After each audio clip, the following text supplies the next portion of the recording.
பார்த்து கொண்டு இருப்பது உங்கள் கௌசிகா ரிவ்யூ. சரி வாங்க வீடியோக்குள்ள போய் என்னென்ன நடக்க போகுது அப்படின்ற இன்ட்ரெஸ்டிங்கான விஷயத்தை தான் நீங்கள் அந்த வீடியோவில் பார்த்து தெரிஞ்சுக்க போகிறீங்க. நம்ம செவிலியர் அதாவது வெண்பாவோட இப்போதைக்கு நெருங்கிய நண்பர், வெண்பாவை காப்பாற்ற போகும் நல்ல உள்ளம் அப்படின்னு சொல்லிட்டு அவங்கள பற்றி பேசுறதுக்கு வார்த்தையாலே ஒரு பக்கம் வர்ணிக்க முடியாத அழகு அப்படின்னு சொல்லிட்டு சொல்லலாம். இந்த மாதிரியெல்லாம் ஒரு பக்கம் சொன்னாலும் அவளோட கேவலமான கேரக்டர் இப்போ தெரிய வரப்போகுது. ஏன், எதனால, என்னாச்சு, ஏதாச்சு அப்படின்னு சொல்லிட்டு பார்த்தீங்கன்னா ஒன்றும் இல்லைங்க. அவள் இருந்து கரெக்டாக நம்ம வெண்பா கிட்ட ஃபோனை வாங்கி மல்லிக்கு ஃபோன் பண்ணாங்க. அந்த சமயத்தில் வெண்பா மல்லியோட ஃபோனை ராஜேஸ்வரி எடுத்துறாங்க. இந்த மாதிரி மல்லி மேடம், உங்களோட பொண்ணு இந்த ஹாஸ்பிட்டல் தான் இருக்கா, அந்த ரவுடிங்களெல்லாம் கடத்தப்பட்டு ஹாஸ்பிட்டல் சீரியஸாக இருக்காங்க, நீங்கள் வந்தீங்கன்னா உங்கள் பொண்ணை அழைச்சிட்டு போயிடலாம் அப்படின்னு சொல்லிட்டு சொல்கிறாங்க. ராஜேஸ்வரி இதை கேட்டதும் எங்கே மல்லி வரத்துக்குள்ள எந்த லொக்கேஷன் கேட்டு அதை ஆஃப் பண்ணிட்டு அந்த இடத்துல இருந்து ஒரு பக்கம் கிளம்புறாங்க. பாருங்க வேகம், அடடடடடடடடா. இனி வெண்பா திரும்ப வரக்கூடாது, வெண்பாவோட கதையை அங்கேயே முடிச்சிடணும் அப்படின்னு சொல்லிட்டு முடிவு பண்ணியாச்சு. நான் ஒரு டைம் முடிவு பண்ணிட்டா என் பேச்சை நானே கேட்க மாட்டேன் அப்படின்ற மாதிரி ஒரு பக்கம் முடிவு பண்ணிட்டாங்க செவிலியர். இவ்வளோ நேரம் செவிலியரை ஒரு பக்கம் வர்ணிச்சோம், இப்போ அவங்கள எப்படி திட்டலான்னு சொல்லிட்டு யோசிக்கலாம்.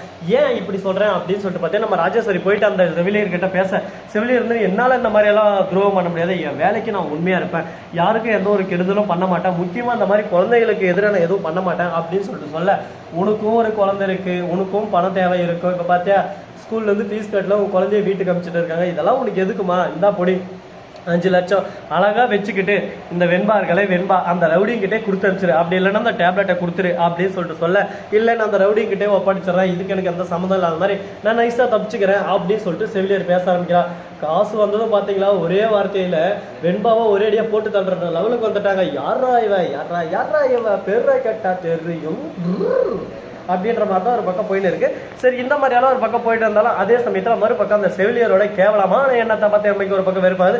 இதை மறைந்திருந்து பார்க்கும் மர்மம் என்ன அப்படின்ற மாதிரி நம்ம வெண்பா குட்டி மறைஞ்சிருந்து எல்லாத்தையும் ஒரு பக்கம் கேட்டுன்னு இருக்காங்க. என்னடா இது, நம்ம அம்மாவுக்கு ஃபோன் பண்ணால் அந்த ராஜேஸ்வரி எடுத்து இவங்க வந்துட்டாங்களே, இப்போ என்ன பண்ண போகிறோம், ஏது பண்ண போகிறோம்னு சொல்லிட்டு தெரியல, இப்போ வந்து குத்துதே கூட இதெல்லாம் என்ன பண்ண முடியும் அப்படின்னு சொல்லிட்டு வேதனையில் ஒரு பக்கம் கூடி குறிட்டு அம்மா மல்லி அம்மா நீங்கள் வரமாட்டீங்களா அப்படின்னு சொல்லிட்டு அழுந்துட்டு இருக்காங்க நம்ம வெண்பா குட்டி.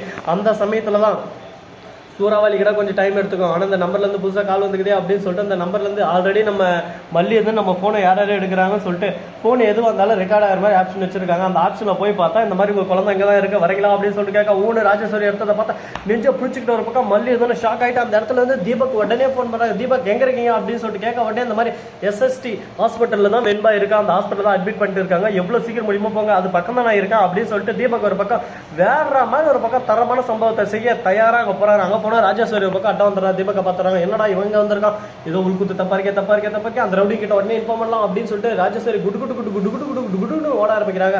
ஓடு ஓடு ஓடு ஓடு நிக்காம ஓடு ஓடு ஓடு ஓடு வராம்பாரு வேட்டக்காரன் அந்த மாதிரி ஓட ஆரம்பிக்கிறாங்க. உடனே பார்க்கணுமே அங்கே ஒரு கேபிள் இருந்து அந்த கேபிளுக்கு மாட்டி கீழே விழுந்து மண்டையில் லைட்டாக ஒரு காயம். உடனே பார்க்கணுமே எனக்கு மயக்கம் வருது அம்மா என்னால் முடியல அப்படின்னு சொல்லிட்டு பர்ஃபார்மன்ஸ் பண்ண ஆரம்பிக்கிறா ராஜேஸ்வரி. அந்த குழந்தைக்கு அந்த அளவு கஷ்டத்தை கொடுக்கணும்னு சொல்லிட்டு நினைக்கிறேன், நீ உன்னோட சின்ன வலியை தாங்கிக்க முடியலையே, நீ எல்லாம் ஒரு என்ன கேரக்டர் என்ன ஜென்மன்னு சொல்லிட்டு எனக்கு சொல்கிறதுக்கு வார்த்தையே இல்லை, வர்ணிக்கிறதுக்கும் வார்த்தையே இல்லை. சரி, இந்த மாதிரி தாங்க ஒரு பக்கம் பிரச்சனையெல்லாம் போயிட்டு இருக்கு. அந்த பிரச்சனையெல்லாம் சமாளிக்கணும், இதுக்கு மேலே எந்த ஒரு பிரச்சனையும் வரக்கூடாது, நான் தான் இங்கே அப்படின்ற மாதிரி ஒரு பக்கம் ஆணவத்தில் ஆடணும், அதுக்கு என்ன பண்ணணும் அப்படின்ற மாதிரி ஒரு பக்கம் கேள்வி எழப்படுது. இந்த இடத்துல என்னென்ன பண்ண போகிறாங்க, ஏது பண்ண போகிறாங்கன்னு சொல்லிட்டு தெரியல, பார்ப்போம்.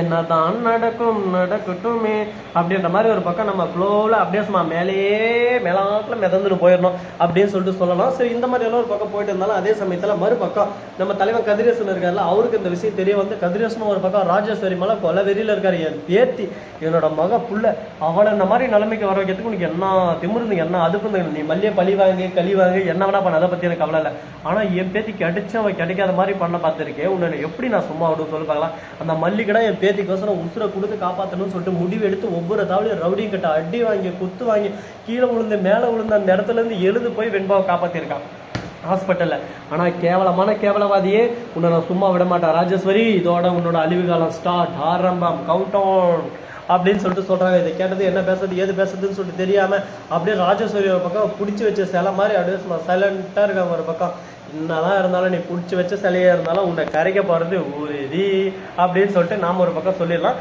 சரி, இந்த மாதிரியெல்லாம் பக்கம் போயின்னு இருக்காரு. நம்ம விஜய்க்கு திடீர்னு ஃபோன் போகுது மல்லிகிட்ட இருந்து. ஆனால் மல்லியோட ஃபோன் வந்தால் நான் எடுக்கணுமா, அவனை லாடா லபுக்குதாஸ் அவ கூட நான் எதுக்கு எடுக்கணும், என்ன ரீசனுக்காக எடுக்கணும், நான் எடுக்க மாட்டேன் முடிஞ்சதை பண்ணிக்கோ அப்படின்னு சொல்லிட்டு ஒரு பக்கம் சொல்லுவாங்கல்ல, அது போல தான் இங்கே நடந்துன்னு இருக்கு. உடனே நீ எடுக்கிற அதை பத்தி எனக்கு கவலை இல்லை, நீ எடுக்கவே வேணாம் தங்கம் அப்படின்ற மாதிரி விஜய் கிட்ட திடீர்னு வெண்பா அழைச்சிட்டு போய் நிக்க வைக்க விஜய்க்கு பார்க்க தூக்கு வாரி போட்டது. மகளே அப்படின்னு சொல்லிட்டு ஓடி போய் கட்டி பிடிச்சி அணைச்சு அப்படியே சும்மா புத்தம் கொடுக்க ஆரம்பிச்சிடறாரு. உடனே வெண்பா ரொம்ப சந்தோஷப்படுறாங்க, எங்க அப்பா எனக்கு அடிச்சிட்டாரு, எங்க அப்பா எனக்கு அடிச்சாரு மல்லியம்மா அப்படின்னு சொல்லிட்டு மல்லியம்மா அடிச்சிடறாங்க. உடனே விஜயேந்திரன் கொஞ்ச நேரம் முறப்பா பாக்குறாரு, தம்பி அந்த முறப்பு இறப்பெல்லாம் வச்சு கூடாது, செவிலி இவ்வளவு திருப்பி போடுவோம் பாத்துக்க அப்படின்னு சொல்லிட்டு சொன்னது. சரி ஓகே, இப்ப என்ன பண்ணலாம் ஏது பண்ணலாம், அடுத்த பிளான் என்ன அப்படின்னு சொல்லிட்டு யோசிக்க சிந்திக்க ஆரம்பிக்கிறாங்க. அடுத்து இவங்க என்ன பிளான் பண்ண போறாங்க, என்ன பண்ண போறாங்க, ஏது பண்ண போறாங்க, எப்படி கொண்டு போக போறாங்க அப்படின்னு சொல்லிட்டு பல சந்தேகங்கள் ஒரு பக்கம் நம்ம மனசுக்கு ஓடிக்கிட்டே இருக்கு. அப்படியே சும்மா சிங் டிங் டிங் டிங் டிங் டிங்னு பெல் மாதிரி ஓடிக்கிட்டு தான் இருக்கு. பார்ப்போம் என்னென்ன பண்ண போறாங்க, ஏது பண்ண போறாங்கன்னு சொல்லிட்டு. வாழ்க்கைன்னா ஒரு சுவாரஸ்யம் இருக்குதுங்க, சுவாரஸ்யம் இல்லாத ஒரு வாழ்க்கையை சொல்லுங்க பார்க்கலாம். வாழ்க்கை ஒரு போர்க்காலும் வாழ்ந்து தானே பார்க்கணும் அப்படின்னு சொல்லிட்டு சொல்லுவாங்களா, அந்த போலதான் இந்த இடத்துல எல்லாம் நடந்துகிட்டு இருக்கு. இதுக்கு மேல என்னென்ன பண்ண போறாங்க, ஏது பண்ண போறாங்கன்னு சொல்லிட்டு பொறுத்து பார்க்கலாம். இத்துடன் இந்த வீடியோ நிறைவு பெறுகிறது. அடுத்த வீடியோ இன்னும் கொஞ்ச நேரத்தில் சிறிது நேரத்தில் உங்களுக்காக உங்களுடைய அப்டேட்டுக்கு மேல அப்டேட்டை கொடுத்து உங்களை மகிழ்ச்சியில் மூழ்க வைப்பது உங்கள் கௌசிகா ரிவ்யூ. இந்த வீடியோ பிடிச்சிருந்தா லைக் பண்ணுங்க, கமெண்ட் பண்ணுங்க, ஷேர் பண்ணுங்க, டெய்லிங் மேல தட்டி விட்டு போங்க. அப்பதான் நான் போற அடுத்த வீடியோ உங்களுக்கு உடனுக்குடன் நோட்டிபிகேஷன்லாம் வந்து கொண்டே இருக்கும். மிக்க நன்றி, தேங்க்ஸ் ஃபார் வாட்சிங், டாடா, see you, நன்றி, வணக்கம், வந்தனம், வருக தருக.